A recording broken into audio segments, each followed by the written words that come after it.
Hello viewers, সবাই কেমন আছেন? আশা করি সবাই ভালো আছেন। তো আজ আমি অনেক দিন পর আপনাদের সামনে নতুন একটা টিউটোরিয়াল নিয়ে হাজির হয়েছি।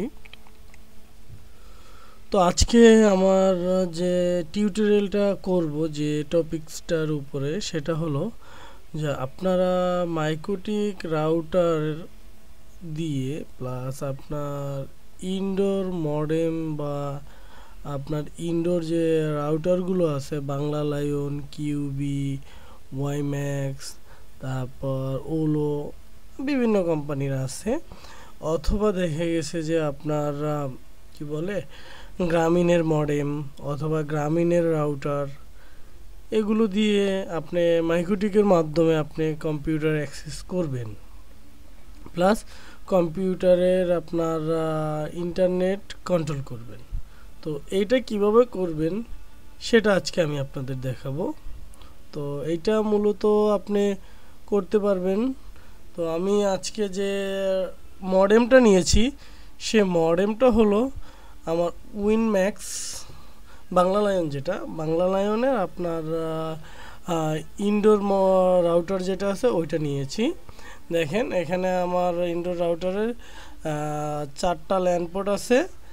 আর এটা তো মানে ডিএসসিপি আইপি প্রোভাইড করে থাকে অলওয়েজ। তো এখানে দেখেন আমি আপনাদের প্রথমত ডায়াগ্রামটা বোঝানোর চেষ্টা করতেছি। তো ডায়াগ্রামটা হলো এরকমের, যে এইটা হলো আমার বাংলা লায়নের ইনডোর মডেম, রাউটার। এই রাউটারের মাধ্যমে এইখান থেকে এইখানের ল্যান থেকে আমার মাইক্রোটিক যে রাউটারটা আছে সেইটার ল্যানের মধ্যে একটা কেবল দিব, ক্যাট 6-এর একটা কেবল এখানে কানেকশন দিব। দেওয়ার পরে এইখান থেকে আমি আবার ল্যান ইথার টু থেকে আমি একটা কানেকশন বের করব। এটা বের করে আমার লোকালি আসবে। এইটা 1-এর সাথে কানেকশন হবে। দেখেন এইটা হলো 1 সাইড, আর এইখানে যেহেতু আইপিটা যেটা বসবে সেটা অবশ্যই ডাইনামিক আইপি বসবে। এখানে স্ট্যাটিক আইপি আপনি দিতে পারবেন না, কারণ হলো আপনার মডেম থেকে অলওয়েজ আপনাকে ডিএসসিপি আইপি প্রোভাইড করে থাকবে, যার জন্য আপনি এই ল্যানটার মাধ্যমে এই ল্যানটায় যে কনফিগারেশনটা করবেন সেটা অবশ্যই আপনাকে ডাইনামিক করতে হবে, না হলে কিন্তু আপনি নেট পাবেন না। আর এইটার মাধ্যমে আপনার লোকালি সুইচে যাবে, সুইচ থেকে আপনার কম্পিউটার অথবা ল্যাপটপের সাথে আপনার কানেকশন হবে। এই দেখেন আমি দেখাই দিচ্ছি, এইভাবে হবে কানেকশনগুলো মূলত। এরপরে আপনি এইখান থেকে যতগুলো ইচ্ছা আপনি ততগুলো কানেকশন নিতে পারেন, কোনো ব্যাপার না। আপনি জাস্ট সুইচ বাড়াবেন, সুইচে থেকে আপনি কানেকশন নেবেন। তো এখন কথা হলো যে আমরা যে এলাকাতে থাকি সেখানে সবসময় তো ব্রডব্যান্ড কানেকশন থাকে। তাহলে ব্রডব্যান্ড কানেকশন থাকার পর আমি কেন বাংলা লায়নের ইনডোর রাউটার আমি নিব? অনেক সময় দেখা যায় যে আমাদের ব্রডব্যান্ড কানেকশনের প্রবলেম হইতে পারে। আমি যখন অফিস চালাইতে হয় তখন দেখা যায় যে অনেক সময় অনেক প্রবলেম হয়ে থাকে, যার জন্য আমরা এই রাউটারটা ইউজ করে থাকি। বা আমার একজন ভিউয়ার্স আমাকে কমেন্টস করেছিলেন যে তার একটা বাংলা লায়নের ইনডোর মডেল রাউটার আছে, ওই রাউটারের মাধ্যমে উনি কীভাবে মাইক্রোটিকে কন্ট্রোল করবে। আর একটা কথা হলো যে আপনি মাইক্রোটিকের এই যে রাউটারটা আছে, এই রাউটার ছাড়া আপনি মাইক্রোটিকের ওএসটা যেটা আছে সেইটাকে আপনি পিসিতে ইনস্টল দিয়ে সেম কাজ করতে পারেন। তো সেখানেও সেম কাজ হবে, সেখানেও আপনার এই রাউটার থেকে কানেকশন একটা যে আপনার পিসির 2টা ল্যান থাকবে, একটা ল্যান পোর্টে যে লাগবে আর বাকি ল্যান পোর্ট থেকে বের হয়ে আপনার একটা সুইচে আসবে সেম। মানে জাস্ট এখানেও 2টা পোর্ট ইউজ করতেছেন, ওখানেও 2টা পোর্ট ইউজ করবেন। তো কথা না বাড়িয়ে অনেক কথাই হলো। তো এখন মূলত আমরা মূল কনফিগারেশনে যাই। আমার রাউটারে উইনবক্সের মাধ্যমে আমি রাউটারটা অ্যাক্সেস করব। যদি আপনাদের আমার ভিডিওটা ভালো লাগে অবশ্যই সাবস্ক্রাইব করবেন, কমেন্টস করবেন, লাইক দিবেন, শেয়ার করবেন। আর যদি আপনাদের কোনো কোশ্চেন থাকে অবশ্যই আমাকে কমেন্টস বক্সে জানাবেন, আমি চেষ্টা করব আপনাদের কমেন্টসের অ্যান্সার দেওয়ার জন্য। তো চলুন আমরা মূল কাজে চলে যাই, যে কাজটার জন্য আজকে আমরা হাজির হয়েছি। তো ভিউয়ার্স, এটা হলো আমার একটা উইন্ডোজ এক্সপি সেটআপ দেওয়া পিসি। এইখান থেকে এটা হলো উইনবক্স। আমি এই উইনবক্সের মাধ্যমে আমি এখন আমার কি বলে আমার মাইক্রোটিককে আমি অ্যাক্সেস করব। তো আমি মূলত প্রথমত যে নেই, আমি এখান থেকে আমার আগে দেখে নেই আমার এখানে ইন্টারনেট কানেকশন আছে কিনা।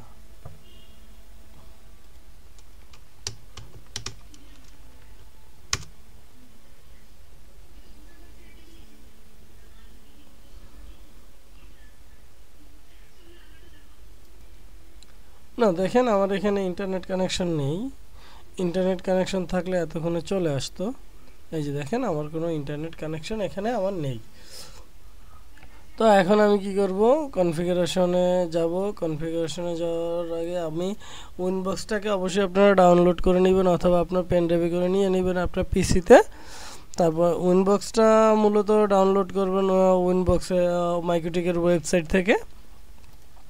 তো এখানে উইনবক্সে আমি ডাবল ক্লিক করলাম, দেন রান দেওয়ার পর দেখেন এইখানে ক্লিক করবেন। এইখানে ক্লিক করার পর দেখেন এইখানে আমার দুইটা ল্যান কার্ড আছে, যার জন্য এখানে দুইটা ম্যাক অ্যাড্রেস দেখাচ্ছে। আর এখানে আইপি এখন পর্যন্ত কোনো কনফিগারেশন করা হয় নাই, যার জন্য আইপির এখানে ব্ল্যাঙ্ক আছে। তো আমি কি করব, মূলত আপনি 0 দিয়ে যদি আপনি কানেকশন দিতে চান, হোপফুলি কানেকশনটা নিবে না। দেখেন নিচ্ছে না কানেকশনটা, কারণ এখানে কোনো আইপি নেই, আমি কীভাবে নিব। যার জন্য আপনাকে অবশ্যই কী করতে হবে, ম্যাকের থ্রোতে আপনাকে কানেকশনটা নিতে হবে, ম্যাক অ্যাড্রেসের মাধ্যমে। আর মাইক্রোটিকে বাই ডিফল্ট কোনো পাসওয়ার্ড দেওয়া থাকে না, কিন্তু ইউজার নেম অ্যাডমিন থাকে। তো জাস্ট কানেক্ট করতেছি। কানেক্ট করার পর দেখেন এটা ওপেন হয়ে গেল, এই ওপেন হয়ে গেছে। তো এখন আমি প্রথমত কি করব, আমি ইন্টারফেসগুলো ডিভাইড করে দিই। দুইটা ইন্টারফেস, তো এই যে ইথার 1 এইখানে দেব ওয়ান সাইড WAN 1, আর ইথার 2কে দিব আমি ল্যান সাইড LAN। জাস্ট বোঝার সুবিধার্থে আমি নামগুলো দিছি, আপনারা চাইলে না দিলেও কোনো সমস্যা নেই। এরপরে এখন আমি যাব কোথায়, আমাকে আইপি অ্যাসাইন করতে হবে। কোথায় আইপি অ্যাসাইন করবো, ফার্স্ট অফ অল আমাকে আইপি অ্যাসাইন করতে হবে আমার ল্যান সাইডে। আমি অ্যাড্রেসেসে যাব, অ্যাড্রেসে যে এইখানে প্লাসে ক্লিক করব। করার পরে আমি আপনাদের একটা রেঞ্জ দিয়েছিলাম, এই যে দেখেন এই রেঞ্জটা আমি বসাবো, এই রেঞ্জের আইপি বসাবো 192.168.1.1, এই রেঞ্জের আইপি আমি বসাবো এখানে। তো এখানে আমি বসাই 192.168.1.1/24/24 কেন, এখানে যে 256টা আইপি আছে এখান থেকে -2, তার মানে আমার ইউজেবল হোস্ট 254টা পুরোটাই ইউজ করব, যার জন্য এখানে /24।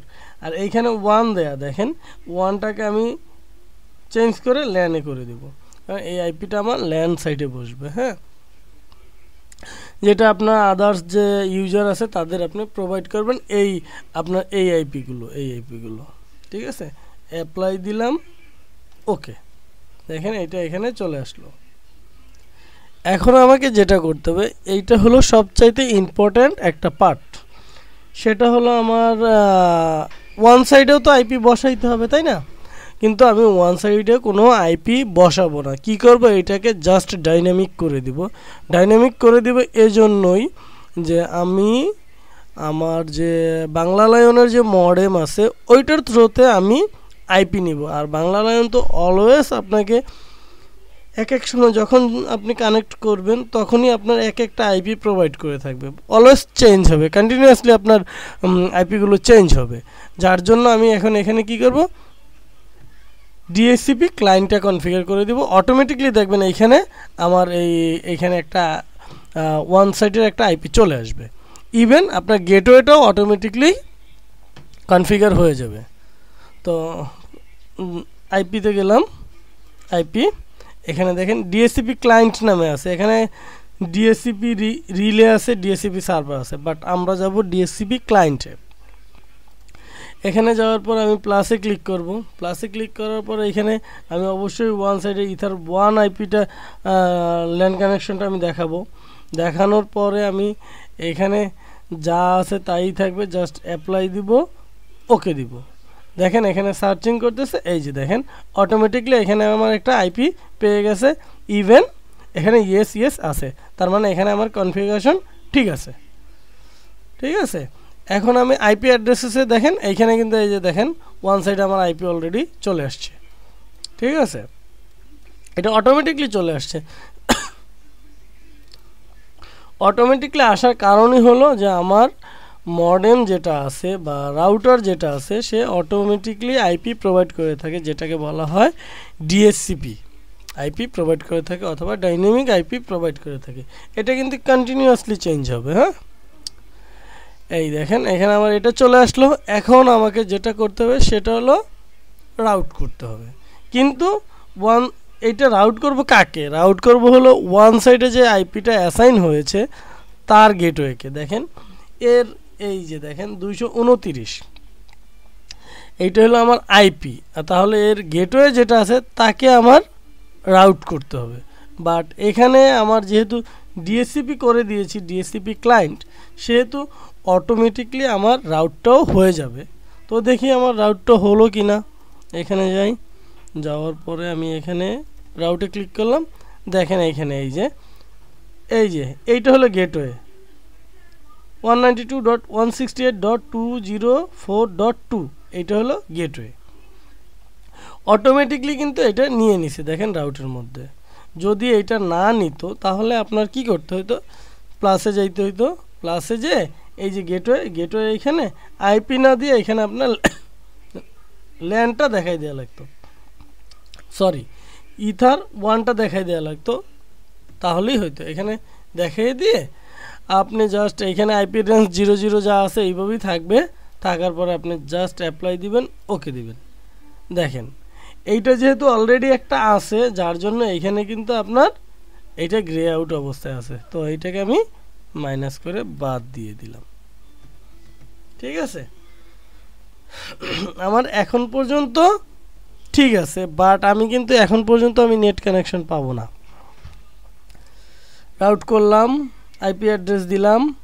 এখন আমাকে যেটা করতে হবে সেটা হলো নেটিংটা করতে হবে। আইপিতে যাব, আইপিতে যাওয়ার পর এই যে ফায়ারওয়েলে যাওয়ার পরে আপনার এইখানে যেতে হবে। দেখেন নেটে যাওয়ার পরে নেটটা সিলেক্ট করার পরে প্লাসে ক্লিক করবেন।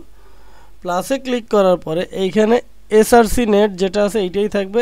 এইখানে আপনার আইপি দিবেন হলো আপনার ল্যান্ড সাইডে যে আইপিটা বসাইছি 192.168.1.0, এটা হলো যে 0টা হলো আমার নেটওয়ার্ক পোর্শন /24। ঠিক আছে, এখন এইটা দেওয়ার পরে আমি কোথায় যাব? অ্যাকশনে যাব। অ্যাকশনে যে এখানে মাস্ক রাইট করে দিব। মাস্ক রাইট করে দেওয়ার পরে অ্যাপ্লাই দিব, ওকে দিব। দেখেন আমার এখানে দুইটা অ্যারো চিহ্ন চলে আসছে, একটা ইন একটা আউট। এখন পর্যন্ত আমার কনফিগারেশন কমপ্লিট। তো এখন আমি চেক করে দেখি যে আমার এই যাবত যে কনফিগারেশনগুলো করেছি এটিগুলো ঠিক আছে কিনা। তো নিউ টার্মিনাল নিচ্ছি, নেওয়ার পরে আমি এখানে এন্টার করছি, করে আমি গুগলকে পিং দিয়ে দেখি পাই কিনা। GOOGLE google.com PING পিং দেখি, পাচ্ছি না।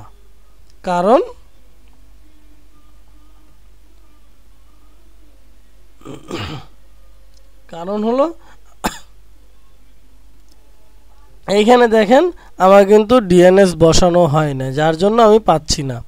তো আমি যাই ডিএনএসটা বসিয়ে আসি। তো এইখানে আইপিতে যাব, আইপিতে যাওয়ার পর ডিএনএসের এখানে আপনি যেটা বসাবেন সেটা হলো যে আপনার গুগলে যে পাবলিক ডিএনএসটা আছে 8.8.8 ইভেন এইখানে দিব কি, এখানেও আমি গুগলের পাবলিক ডিএনএস আরেকটা আছে ওইটা দিব। ব্যাস আর এইখানে অ্যালাউ রিমোট অ্যাক্সেস দিবেন। তো এইখানে ক্যাশটা বাড়িয়ে দিবেন, ক্যাশটা 12,000 করে দিলাম। আর এইখানে অ্যালাউ রিমোট অ্যাক্সেস কেন দিবেন? এখন কোশ্চেন হলো যে আমি অ্যালাউ রিমোট অ্যাক্সেস কেন দিব? আপনি যদি এখানে অ্যালাউ রিমোট অ্যাক্সেসটা টিকটা দিয়ে দেন, তাহলে হবে কি, যদি আপনার এই ডিএনএসগুলো কাজ না করে বা আপনার যে আইএসপি আপনাকে যে ডিএনএস দিয়েছে ওই ডিএনএস যদি কাজ না করে, তাহলে আপনার যে লোকাল এরিয়া যে 192.168.1.1 যে আইপিটা আছে ওইটা অ্যাজ এ ডোমেন হিসাবে বিহেভ করবে। বুঝতে পারছেন? ওকে, অ্যাপ্লাই, ওকে। দেন আমি এখন দেখি পিং করে পাই কিনা।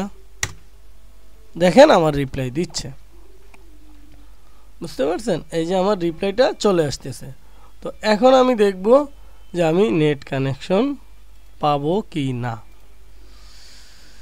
তো এখানে আমি যাই, যে দেখি আমার আইপি অ্যাসাইন করেছি কিনা। এখানে যাব, এখানে হ্যাঁ দেখেন 192.168.1.2 আর গেটওয়ে হলো 192.168.1.1। এটা অলরেডি বসানো হয়ে গেছে। আর ডিএনএস দিয়েছি গুগলের পাবলিক ডিএনএস 8.8.8.8। সব কিছু ঠিক আছে। তো এখানে কনফিগারেশন আশা করি সব কিছুই ঠিক আছে, আশা করি নেট পাবো। তার আগে আমি পিং দিয়ে দেখি আমার মাইক্রোটিককে আমি পাই কিনা। PING 192.168.1.1। হ্যাঁ, আমার মাইক্রোটিককে আমি পাচ্ছি। এখন যাই আমি ইন্টারনেট এক্সপ্লোরার, দেখি ইন্টারনেট কি বলে। হ্যাঁ, নেট চলে আসছে, দেখেন এই যে ইন্টারনেট কানেকশন চলে আসছে। ওয়েদারে যাই কি আছে দেখি। হ্যাঁ, এই যে চলে আসছে। তো আজকে এই পর্যন্তই। যদি আমার ভিডিওটা ভালো লাগে অবশ্যই সাবস্ক্রাইব করবেন, লাইক কমেন্টস দিবেন। আর আমি নেক্সট টাইমে যে ভিডিও টিউটোরিয়ালগুলো নিয়ে আসবো মাইক্রোটিকের, সেটা হলো মাইক্রোটিকের কিছু সিকিউরিটি নিয়ে আমি আপনাদের সামনে হাজির হব। সেটা হলো ডস অ্যাটাক, তারপর টারজান, তারপরে আরও কিছু অ্যাটাক আছে যেগুলো আপনি কিভাবে ব্লক করবেন, প্লাস আপনার মাইক্রোটিককে আরও কিভাবে সিকিউর করা যায় সেই টিউটোরিয়াল নিয়ে আসবো। ততদিন সবাই ভালো থাকবেন, সুস্থ থাকবেন।